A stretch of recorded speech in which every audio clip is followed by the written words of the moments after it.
प्रत्येक गावाची आपली एक खासियत असते। तशीच बेळगावची शहापूरकडची कांद्याची कढी फेमस आहे। घरगुती पदार्थ आहे, खूप कमी साहित्यात बनतो, अप्रतिम लागतो। गरम गरम भाताबरोबर असो किंवा नुसताच पिण्यासाठी थंडीच्या दिवसात अप्रतिम लागते। कसं करायचं चला बघूया। थोडंसं सुकं खोबरं, थोडं म्हणजे एक अर्धा वाटी आपल्याला छान खरपूस भाजून घ्यायचं आहे, अगदी सिम गॅसवरती।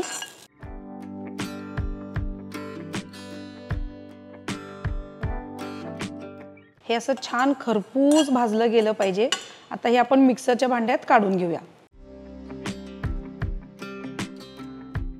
आता कांद्याची कढी म्हणजे कांदा हवाच। तेल घालूया थोडंसं।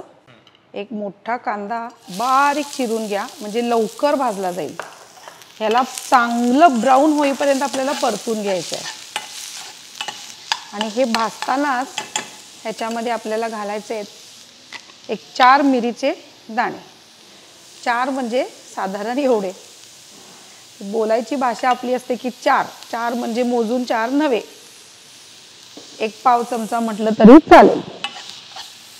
आणि आता हे छान आपण भाजून घेऊया। असा छान ब्राऊन होत आला की आपण गॅस बंद करू आणि हे सुद्धा मिक्सर मध्ये काढून घेऊ। एक अर्धा इंच चिंच घालायचं। याच्यात 1 चमचा तांदळाचं पीठ घालूया आणि आता हे मिश्रण छान गंध असं वाटून घेऊया। तर इथं बघा हे असं छान गंध आपण वाटून घेतलेलं आहे।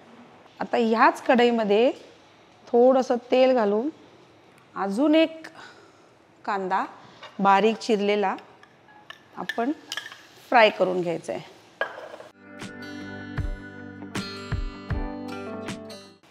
हा छान खरपूस असा परतून घेऊया।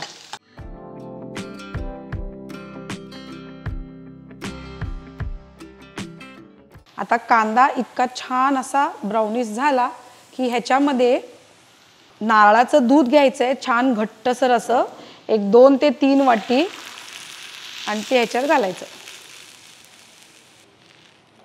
आणि हे छान उकळून घेऊया। आता ह्याच्यामध्ये आपल्याला तिखट घालायचं आहे, हळद 1 पाव चमचा, आणि हे जे वाटण आपण तयार करून ठेवलेलं आहे ते पण आपण ह्याच्यात घालूया। आणि आता हे सगळं आपण मिक्स करून घेऊया। तांदळाच्या पिठामुळं याला छान असा एक थिकनेस येतो। इतका सुंदर कलर आलेला आहे आणि आपली ही जी कढी आहे ती रेडी आहे। याला चांगली उकळ येऊ दे। असं उकळायला लागलं की गॅस बारीक करायचा, त्याच्यामध्ये आपण एक छोटा गुळाचा खडा घालायचा आणि गॅस बंद करून मीठ घालायचं। कढी रेडी।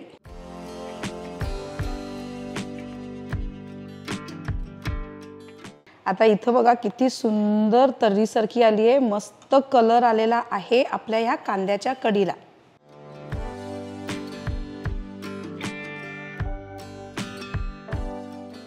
किती थिक अशी कढी झालेली आहे।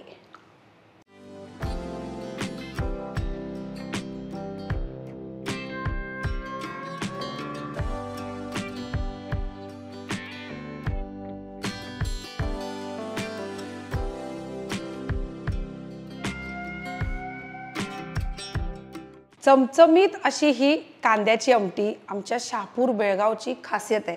ही माझ्या नंदेची खास रेसिपी मी आज तुमच्यावर शेअर केली आहे। कशी झाली हे तुम्हाला करून बघितल्यावरच कळेल। आणि आवडलं तर लाईक करा, कमेंट्स करा, शेअर करा आणि सबस्क्राईब करा मास्टर रेसिपीज।